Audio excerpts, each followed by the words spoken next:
Obviously, they're fleeing on foot, so I would just be cautious of their behavior and their whereabouts. Right now at 6, 2 suspects still on the run tonight after a jewelry store robbery leads to a chase and then a crash.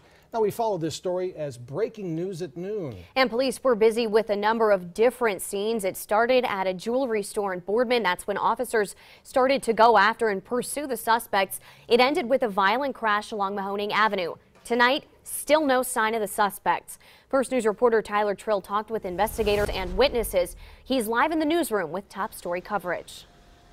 And police say those men took off in opposite directions after the crash, giving them a very large area to search for them.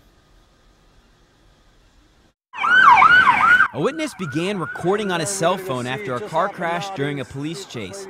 Police say the two men who stole the jewels were driving this blue Chevy.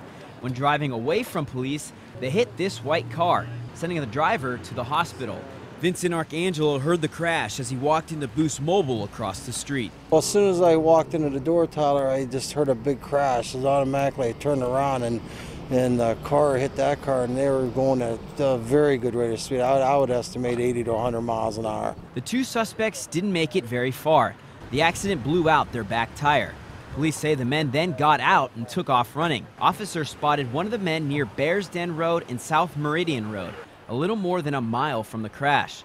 Multiple law enforcement agencies then set up a search perimeter to look for the men, which included the Mahoning County Sheriff's drone and canine officer. It's going to be a grid search, so we'll be doing knocking on doors, we'll be checking backyards, checking sheds, garages, stuff like that. Anywhere we obviously see an individual who's scared, running from the police, he's going to hide. So it's going to be a lot of methodical searching that's going to occur back and forth, and then we're just going to continue to push it eastbound.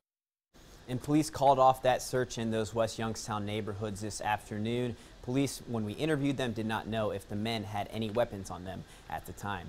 From the newsroom tonight, Tyler Trill, 27 First News at 6.